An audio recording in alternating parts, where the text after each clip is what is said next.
रोने लगी कन्या तो कंस दौड़ता हुआ आया, कन्या को पकड़ लिया।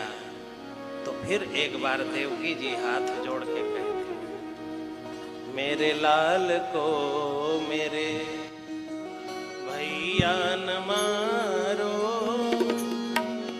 इसे मार कर के तुम्हें क्या मिलेगा।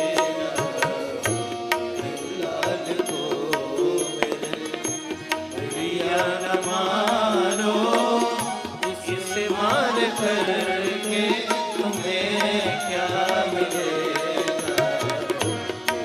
लाल को है मेरे भैया कंस, ये बेटी है, लेकिन जिसकी केवल बेटी है उसके लिए बेटी ही बेटा बेटी दोनों है, और जिसके पास सिर्फ बेटा है वह बेटा ही उसके लिए बेटी बेटा दोनों है।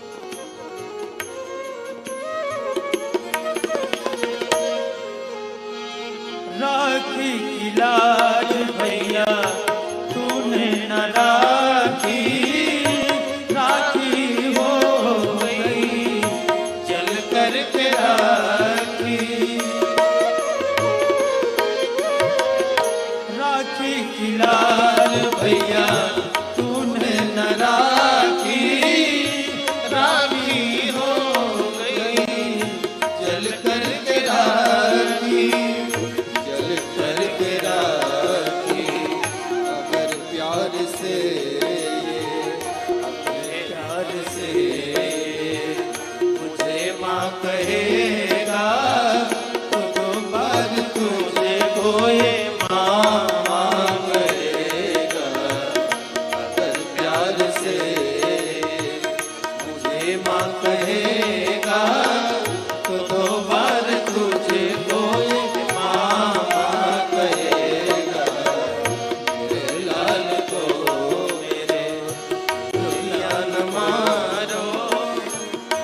मार करके तुम्हें क्या मिलेगा। लाल को मेरे लाल को मेरे लाल को मेरे। 6 बार देवकी ने मना किया, 6 बच्चों को मारा, 7वां हुआ नहीं। 8वें कन्हैया सुरक्षित हैं, इस कन्या को बेटा समझ के, संतान समझ के पटकना चाहता है। देवकी मना करती, मत मारो। कंस ने छीना, उठा के पटका, आकाश से छूट गई, हाथ से छूट गई, हाथ से छूट के आकाश चली गई और कहने लगी, अरे मूर्ख, तू मुझे क्या मारेगा, तुझे मारने वाले ने अवतार ले लिया। और वो उड़ के चली गई विंध्याचल, और आज भी वाराणसी के पास विंध्याचल भवानी के रूप में आज भी विराजमान है। वो कन्हैया जी की छोटी बहन है। भगवान श्री कृष्ण राखी बंधवाने जाते हैं, वो कन्हैया की छोटी बहन। बड़ी महिमा है विंध्याचल जी की। कभी समय मिले तो विंध्याचल भगवती का दर्शन करना, और श्री कृष्ण की बहन है।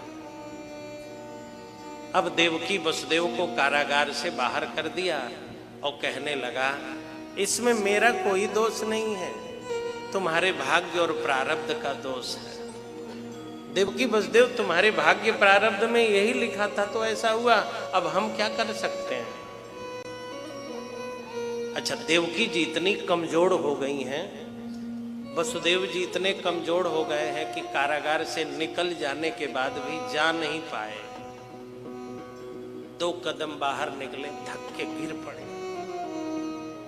जरा सोचो, कितने बड़े आदमी थे, राजा थे साहब। इज्जतदार की इज्जत चली जाती है ना, तो उसे लगता है मैं बहुत कमजोर हो गया।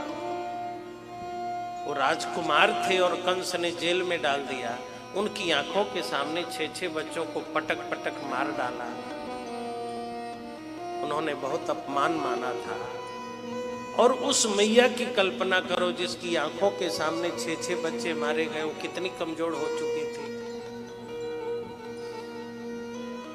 तो देवकी और वसुदेव कारागार से बाहर तो हैं, लेकिन जा नहीं पाए हैं। तो दोनों बैठ करके रो रहे हैं और कह रहे हैं कि हे ईश्वर मेरे हाथों की जगह पंख लगा दो, मैं उड़ के जाऊं और जाके अपने कन्हैया को जरा दूध पिलाया हूं। पंख जो होते मैं उड़ जाती नंद बाबा के द्वार। अच्छा देखो, माँ कमजोर भी हो ना तो बच्चों से मिलने की इच्छा रहती है, बाप कमजोर भी हो ना तो बच्चों के हित के लिए पंख